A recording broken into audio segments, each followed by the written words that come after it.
public comment. Oh, in this case, there might have been. I have a motion to approve the minutes of the Public Works Committee regular meeting of September 15, 2020. We have motion second. Any discussion? Hearing none. All those in favor state aye. Aye. Aye. Motion carries. What? You need a roll call. I do have a quorum. I have 4. Well, yeah. 1, 2, 3, 4 in the room. 5.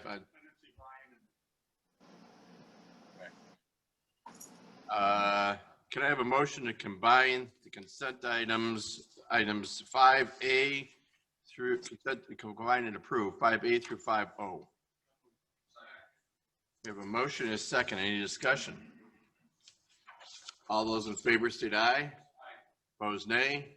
Motion carries. Mary, you in your basement? I am at a friend's house. Okay. I just said I see the rafters. So, hey, Public Works Committee, whether it's on TV or not, I'm the same. Okay, can I have a motion to combine and approve the Public Works and Facilities Management Claims Report? Second? Second by Krajewski. Any discussion? All those in favor state aye. Opposed? Aye. Motion carries. Can I have a motion on item number 7A, professional services contract between the County of DuPage and Trotter and Associates? Motion is second. Any discussion? Hearing none. All those in favor state aye. Opposed? Aye. Motion carries. Can I have a motion on item to combine and approve items 8A and B, which are below quotes? Okay, and when the 8A is a recommendation for contractor Evoqua Water Technologies to provide deionized water, and B is contract to Elmer Stone for uncontaminated soil disposal. Any discussion? Hearing none. All those in favor say aye. Opposed? Aye. Motion carries. Can I have a motion on item number 9A, which is a contract to Industrial Steam Cleaning of Chicago?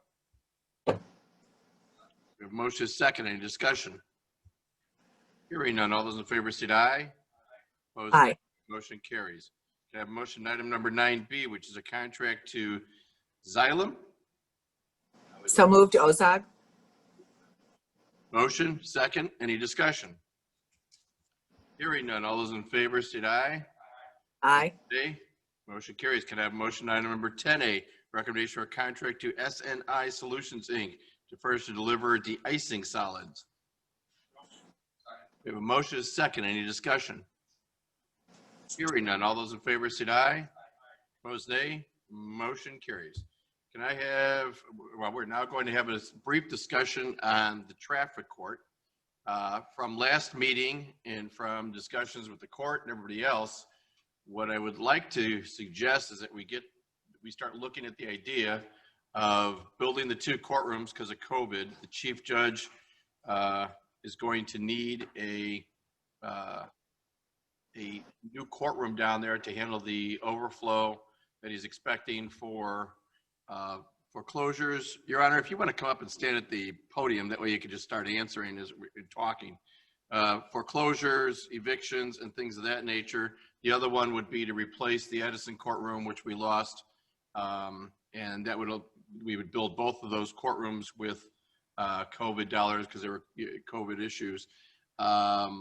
We would then sign a 2-year lease with Glendale Heights. Have they agreed to that, or? Okay. If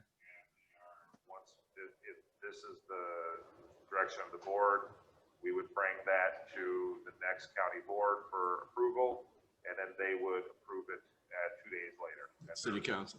So the idea would be to have a 2-year lease with the village of Glendale Heights for a combined courtroom, and then an option for a 3rd year.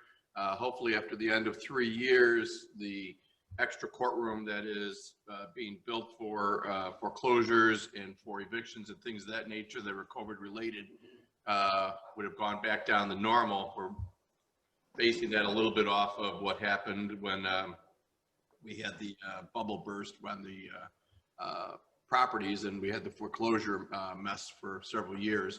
So hopefully that would then go down by the 3rd year, in which case then we could bring the courthouse back into the court building, and then we would have all the courts here at one time, at one place. Go ahead. Can everybody hear me okay?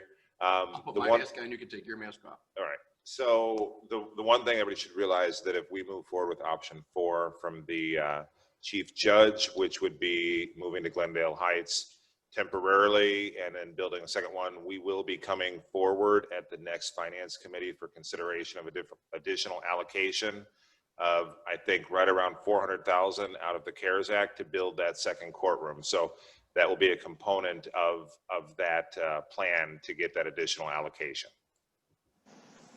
Henry, you want to add anything to it? No. So I guess we're leaving it open for discussion. That seems to be where everybody was heading. The idea was, go ahead, Pete. I thought it was recommendation 3, wasn't it? 4. Well, it was 4. Proposal Okay. 4, yeah. Okay. Very good. Okay. Just want to make sure it gives you flexibility and gives you what you need. Right. Thank If this courtroom's going to be built, my understanding is going to be built anyway, whether it's for a traffic court or otherwise. My suggestion is just that we use it in this manner until we can work through this backlog, and then it will be ready for traffic court if that's what the county board and everybody agrees to do later. In 2 to 3 years, the new county board can make that decision if it wants to bring it back here. Be my recommendation, you bring it back here, give everything in one spot, and it would cost you 60 grand less a year. But I'll come back up for Florida for public comment. Let's see, that'll be, if it's in 3 years, I'll still be here. I'm going down there like, 20% of the time. Any other discussion? Or did we just handle a very, shush up, Grant. Grant's going like this for you people who can't hear it, you can't see him. Yes, Brian. Judge was elected, so we'd be Okay. asking him, so we don't get a change in a month? I And a believe- different recommendation, or? I believe he's on the Zoom. I am on the Zoom at this time, if you'd like him to direct any comments towards me.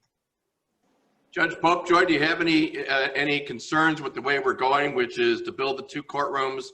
One of them would be for be used for traffic. The other one would be used for at least 2 to 3 years for overflow for what we were expecting, or the present chief judge is expecting, which is an overflow of evictions and foreclosures or things of that nature. And then after that time period, we can make another, this board would then make another decision as to whether to bring the final traffic court back here into the building. Yeah, I support that 100%. Dan has been very gracious and spent a lot of time talking with me about this. He wants to promote continuity with the county board, as do I, and I fully support the reasons for this, the need for this, and that Glendale Heights is the proper option for us to go at this time. Okay, thank you. So, yeah, congratulations on your election, Your Honor. Thank you very much. I'm very honored and look forward to working with all of you. It looks like we handled a very, who does? Go ahead, Julie. Thank you, Mr. Chairman. Yeah, I just, going back historically, Glendale Heights was closed, it sounds like pretty quickly due to some safety concerns. I just am questioning, what were those concerns? Are those now not a concern? Maybe the chief judge knows. I had intended to speak with Judge Wheaton and didn't have that opportunity. The chief judge at that time had felt that there were security concerns at that locations. She wanted it pulled out. We had just moved the Naperville one over to the courthouse or whatever. I'm not sure exactly which one we moved first, but the idea was to start moving them into the courthouse because the number of tickets had gone down and also concerns in general about safety. Right now, we're bringing over the magnetometer as well as 2 extra, what are they called? Court security officers. Right, but the magnetometers with the court security officers is the biggest change, which gives the chief judge, this chief judge, and I believe we heard from incoming Chief Judge Popejoy, it gives them some satisfaction that there is security there, and the police department is about less than a block away on the other side of the campus in Glendale Heights. I had one more concern, just from an auditing perspective, since we're looking at using COVID dollars. We are doing a bit of a shell game, if you will, with the Downers Grove Court. You know, are we going to be, is this going to be covered by COVID dollars? I mean, if it looks like at some point we're going to be reassigning, chief judge is probably going to be reassigning courts. I mean, are we comfortable from an auditing perspective? Yeah, actually, the first courtroom that's being built is because of Addison. So that one's being built, and the chief judge is going to be changing who goes to what courtrooms and what courthouses and stuff like that. So that I believe there will be some people, Your Honor, Your Honors, I'm kind of bifurcated at this moment, who will go from Downers Grove will now be going to Glendale. You haven't looked at it yet? We haven't gone through. They haven't that looked quite at it yet. but- It gives them the option to start assigning people to different courtrooms based upon where they're from and everything else and their ability to travel there. The second courtroom is specifically for, right now, for the next 3 years, is going to be used for the overflow for the evictions and for the foreclosures and things of that nature that are all COVID related. So both items right now are COVID related, but as the county's always done for COVID money as well as for anything else, if we're doing something and we're building something and we're doing something of that nature, we always look to what the future use could be. And here, the future use of that second courtroom would be to bring the Downers Grove courtroom in. Okay, I understand that. I just think we're going a little bit long way around the basis here when we could just keep Downers Grove open for a couple of years. I mean, that's still my preference, you know. But I just want to make sure that there's not an issue in auditing on the back end. Yeah, I'm looking at the county auditor and he does not have an issue with it. We also talked with our folks in Washington and they all agree that it's COVID related and we're going forward in that end. Are there any other questions? See none on the screen, none here. We'll give staff direction and we'll bring it back to committee/county board. We may just bypass the county board if we can get an agreement. Anything from the village? No? What? They're looking forward to the partnership. That's great. Okay, that issue is concluded. Staff will take the appropriate direction and bring it to the county board.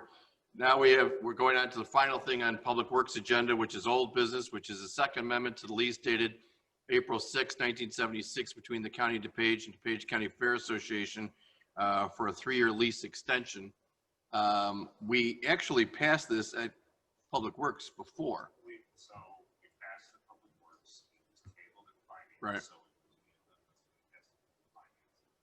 Right, so we're not going to be doing any amendments here today. We'll be doing it at finance if there's any that are going to be made, but we just wanted to talk it through. The reason for taking this extra time last county board meeting was that we wanted to see the finances.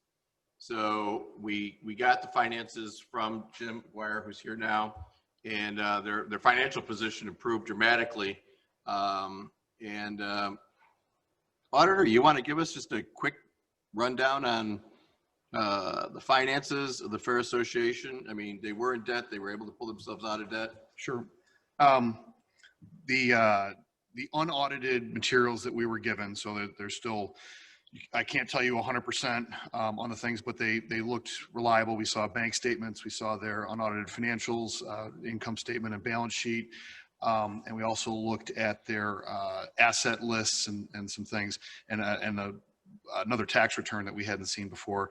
And in a nutshell, year ending September 30th, 2020, they had a positive year compared to the prior years. They improved their position of current assets relative to current debts.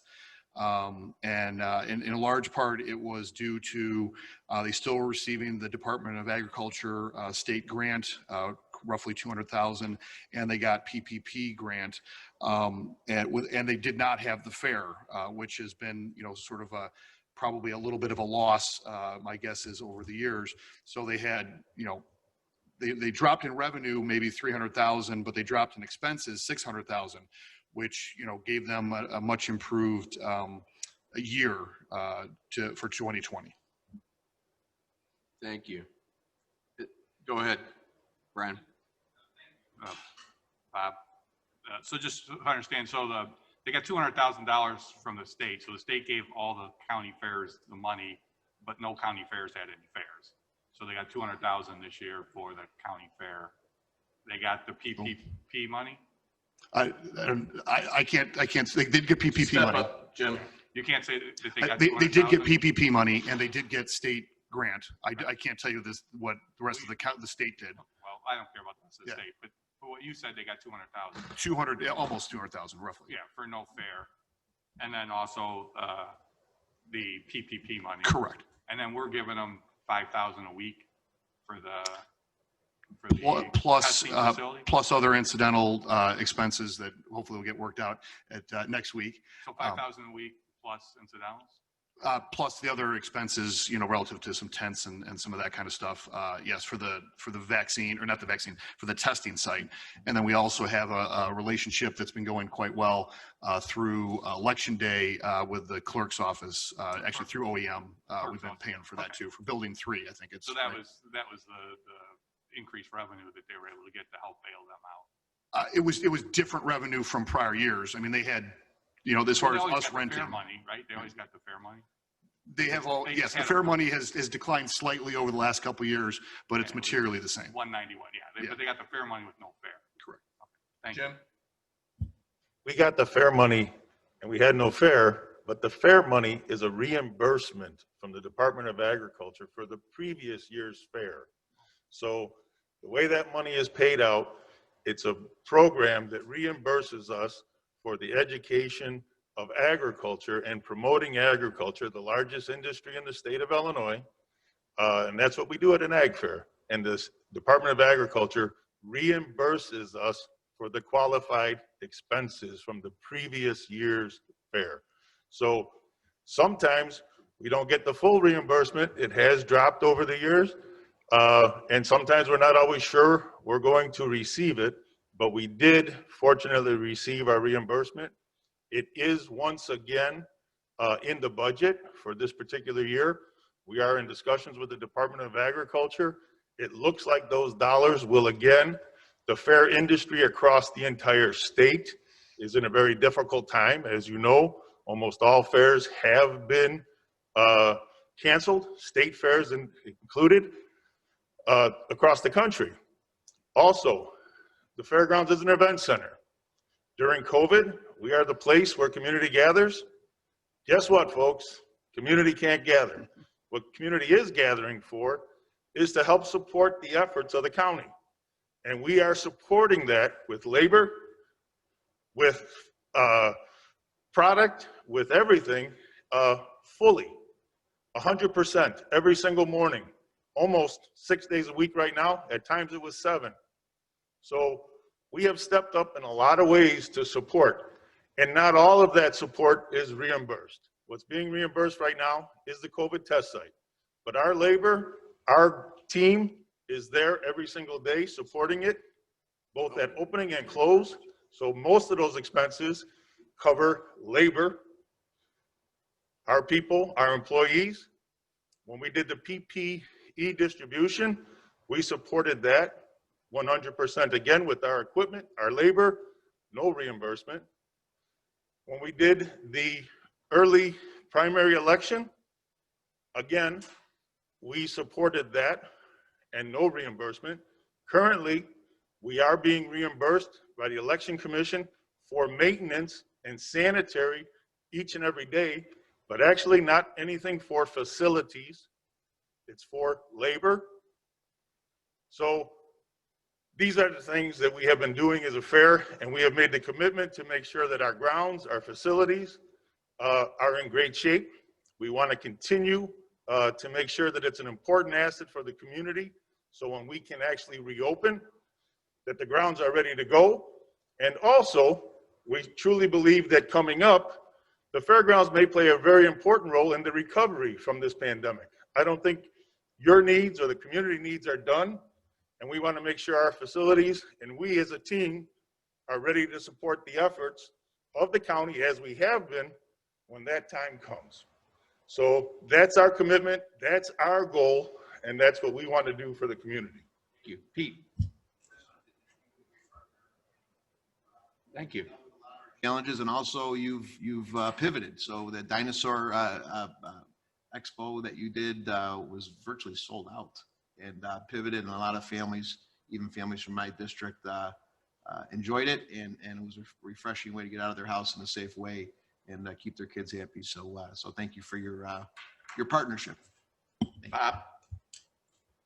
Oh, a couple of things. I understand that we're extending the lease as it currently exists, and we added a couple of provisions, including allowing for charging for parking and a modification to how animals can be used or not used on the site are the only alterations. The one issue that even in the last week or so, a lot of constituents has raised for me is the issue of alcohol sales. The old lease actually doesn't allow for it at all. And there's nothing in the amendment to the lease that addresses that. So It's in there. There's a prior modification of the lease, correct? That allowed for alcohol sales. We have one amendment to the lease that allows for liquor sales. That's the only amendment that's been approved. So that stays in effect. and what are the terms of that particular modification? I don't recall off the top of my head. How many times, is it a limited number of times or allows it at all times? Off the top of my head, I don't know. We'll get that for you. Go ahead, Jim. The modification, and anytime there's alcohol on the grounds for sale, we have to live by state and city statute. He was So just we have curious to how apply. many times does it allow? There is not. I think it's open. That is limited by the city. City. The city limits that through their licensing. And then we also have to get the state. So it's not something that's wide open. We do not have a liquor license on the ground. We have an F-class liquor license from the city of Wheaton, which allows for 12 uses over the period of time under the F-class.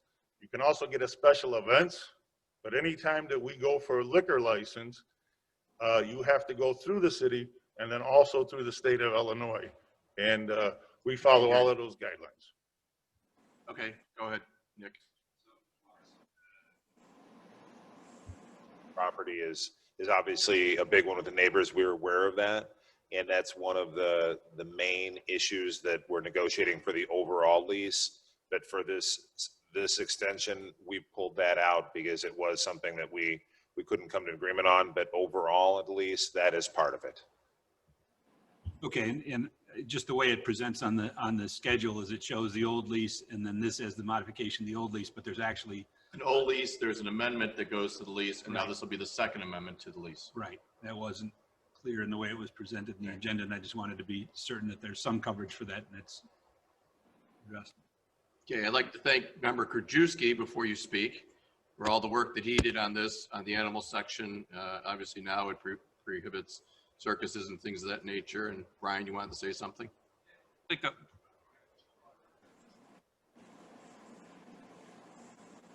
this 100,000 is a reimbursement of prior year expense. So we get into. We can't hear Brian. Oh, sorry. Just Take your mask off while you're speaking. No, it's not the mask. It's the microphone. okay, yeah, it turns red and green. So okay, it's red now. Yeah. With the issue that the 200,000 was a reimbursement for the prior year expense, since there is no event this last year, there was no event, that may put at risk any money for next year's 2021. If it's to reimburse for expenses that the state's a year behind, maybe we can check with our lobbyists and see what that's going to be. But that raises an issue of, you may have to, if COVID opens up and you have a fair next year, there'll be no money coming from the state, since they're a year behind, allegedly. That's what I heard today, for reimbursement. So if you could take a look at that. It was my my suggestion that we do talk to the lobbyists and such to get a feel for how the state's going to be working with next year, and I think that's prudent. If that's the case, I'll the follow on. reimbursement will be zero, and they would have to do a fair with no, and then we'll get it back to the same position we were prior to last year. Predicting how the state spreads around money is fraught with unconfirmable audit procedures. So but I will inquire. Jim, you wanted to say something about that? Yes, we are very aware of the uncertain future in front of us. We may not even be able to have a fair again due to COVID. So there's a lot of things that none of us know.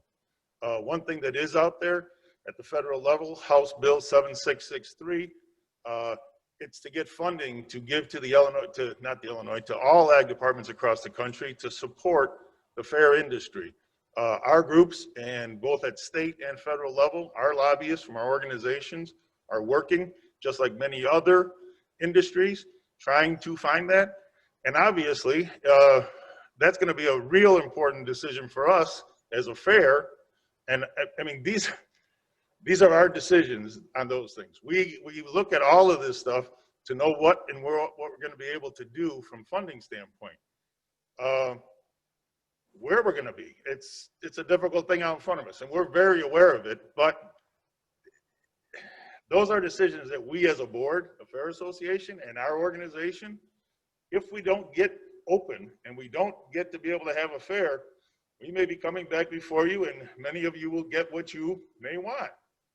We're not going to be able to continue, like many businesses, like many organizations facing COVID.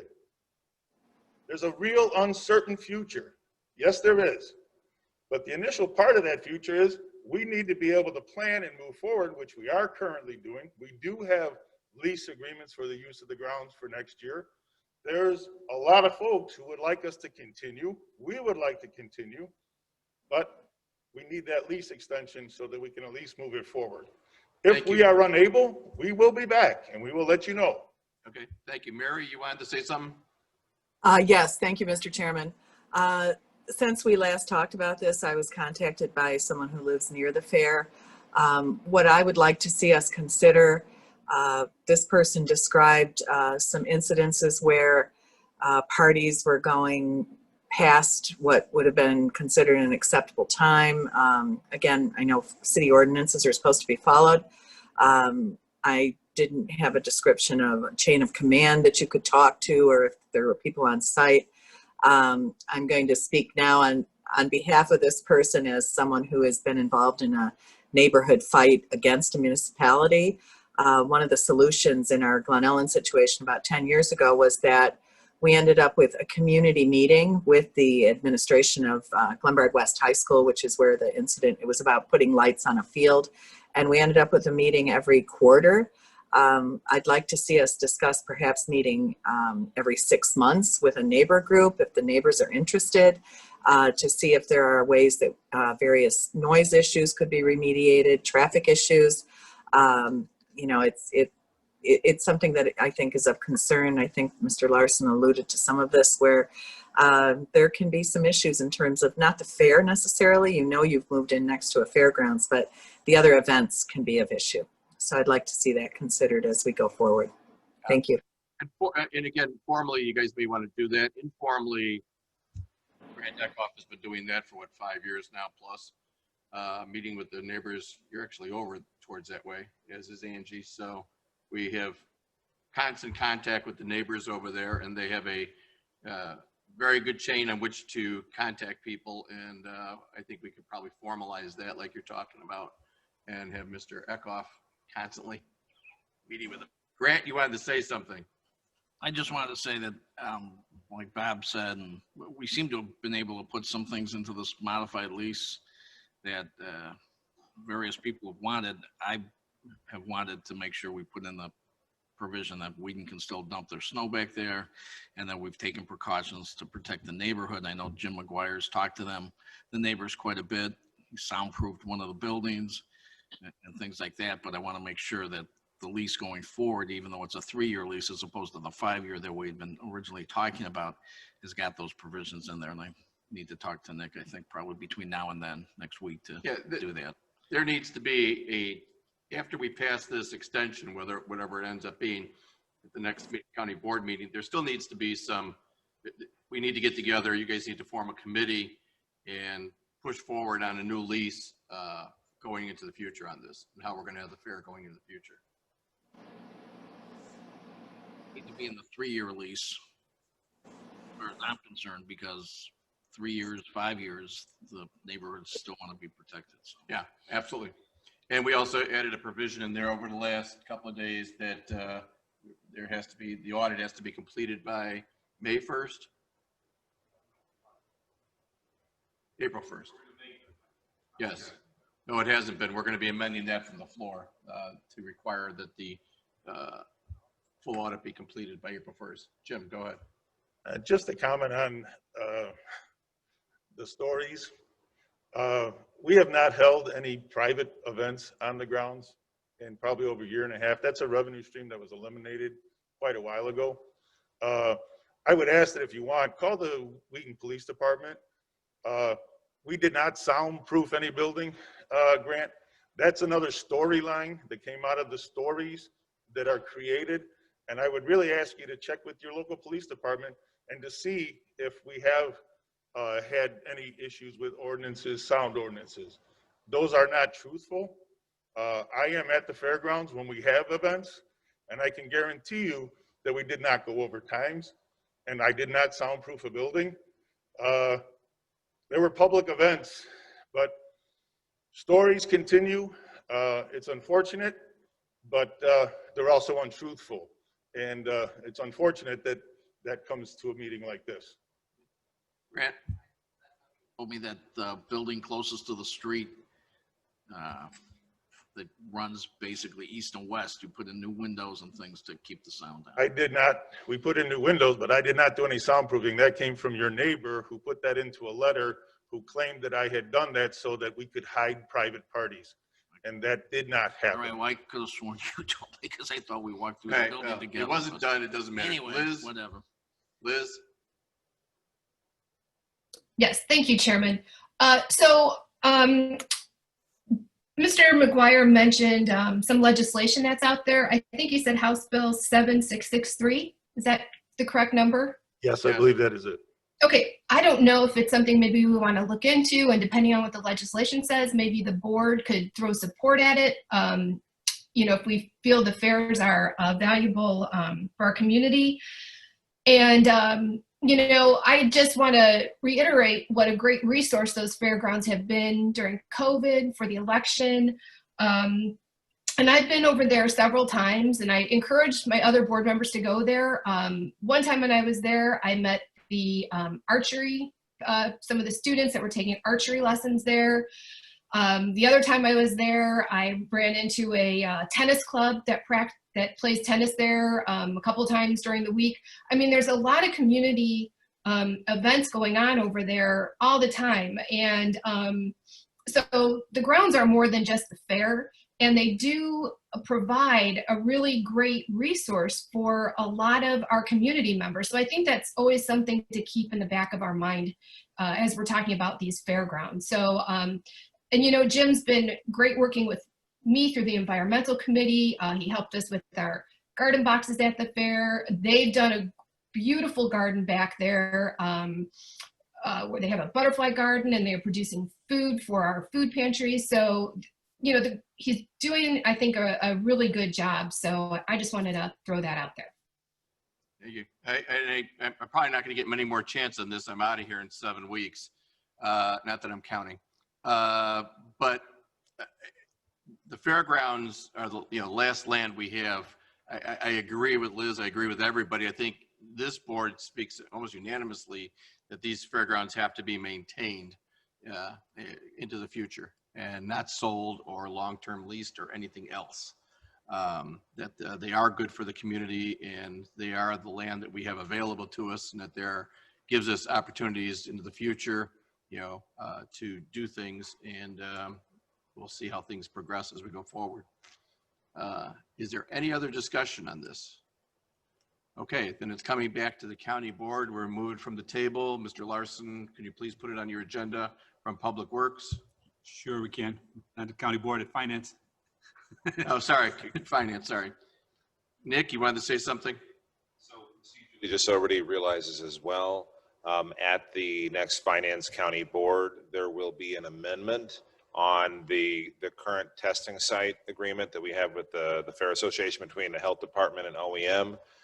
Staff is recommending a change to that in order to pay some outside of scope expenses that they have in discussion with the auditor. So you will have two different items on the agenda for the fair.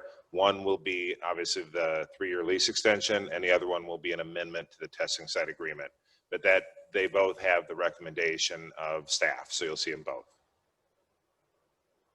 Go ahead, Jimmy. Yeah, Nick, we're paying for these changes over for the health department? Is that what's going on? The health department is paying for all of the costs over there. That's part of the part of their testing side. allotment that we Yeah, well, give. I just wanted to let the board know so that you're not surprised that there's two different fair association agreements on. Anything else on this matter? Okay, it'll be coming back to the board, next county board meeting. The finance first and then the county board meeting. Is there any new business?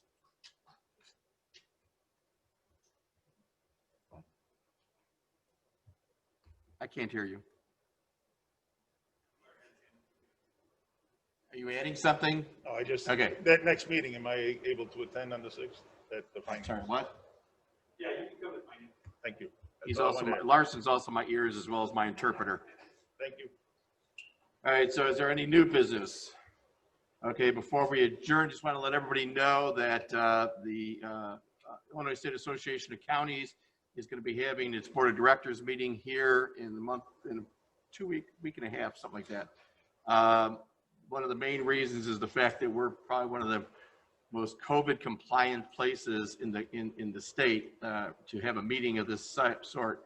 And we actually sent pictures of this boardroom to the board members of the state association to let them understand just how compliant it is. So we would invite anybody who wants to come to that meeting. You'll get an email from us that the board will be meeting on that date, and Jim Zay is going to be there. I know he's going to be representing the county, and anybody else is more than happy to attend. Is there anything else? Any old, new? We are adjourned.